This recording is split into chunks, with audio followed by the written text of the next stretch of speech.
دوستو، اگر آپ نے ابھی تک ہمارا چینل رہنمائی روحانیات کو سبسکرائب نہیں کیا تو اس سبسکرائب بٹن پر کلک کر کے ہمارے چینل کو سبسکرائب کریں اور بیل آئیکن بٹن پر کلک کریں تاکہ آپ کو ہماری لیٹسٹ ویڈیو سب سے پہلے مل سکے۔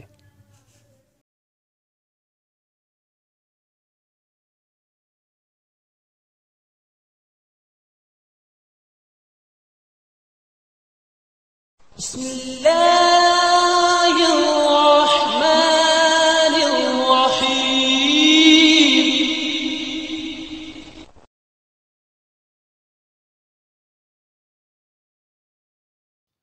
اعوذ باللہ من الشیطان الرجیم، بسم اللہ الرحمن الرحیم۔ میری بہنوں، بھائیوں اور میرے عزیز دوستوں، میں گلزار مزمل اپنے چینل رہنمائی روحانیات کی طرف سے آپ کو خوش آمدید کہتا ہوں۔ آج میں دوستوں ایک اور بے مثال اور نایاب عمل کے ساتھ آپ کی خدمت میں حاضر ہوں۔ آج کے میرے عمل کا عنوان ہے سیاہ بھوت کی حاضری۔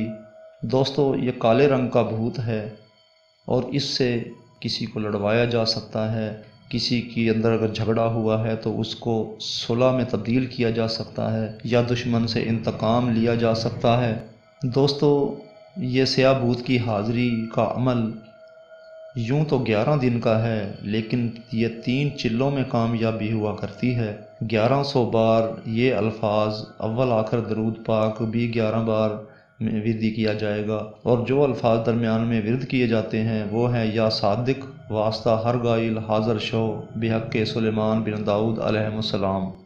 دوستو، اس عمل میں گوشت، سلاد اور دہی کا استعمال بالکل نہیں کیا جائے گا، اور کوشش کرنی ہے کہ اس میں چاولوں کا بھی پرہیز کیا جائے، اور یہ 33 دن تک کوشش کریں، عمل کریں۔ اگر درمیان میں حاضرات ہو بھی جاتی ہے تو کلام نہیں کرتی ہے۔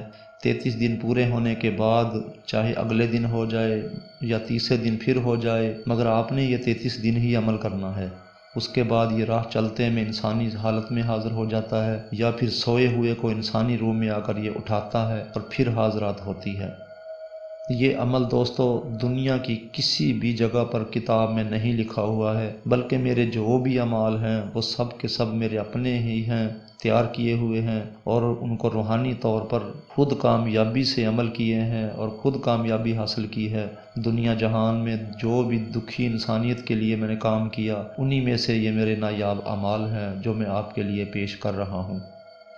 دوستو، یوں تو میں کسی بھی اعمال میں بات پوشیدہ نہیں رکھتا ہے، لیکن کچھ اعمال ایسے ہوتے ہیں جن میں راز پوشیدہ رکھنا پڑتا ہے۔ اس عمل میں ایک نقش بھی ہوتا ہے جو خاص تیار کیا جاتا ہے، جو میں نے راز رکھ لیا ہے۔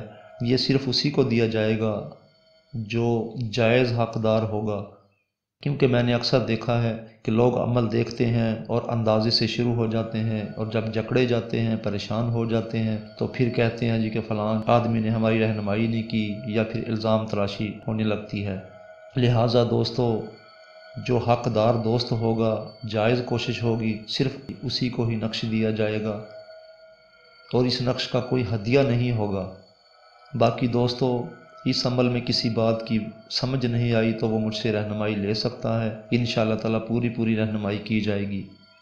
اور دوستو، ہمارے چینل کو سبسکرائب بھی کریں تاکہ اگلی آنے والی ویڈیو ہماری آپ تک آسانی سے پہنچ سکے۔ اب دوستو، اگلی ویڈیو کی آمد تک کے لیے میں آپ سے اجازت چاہوں گا۔ خدا حافظ، فی امان اللہ۔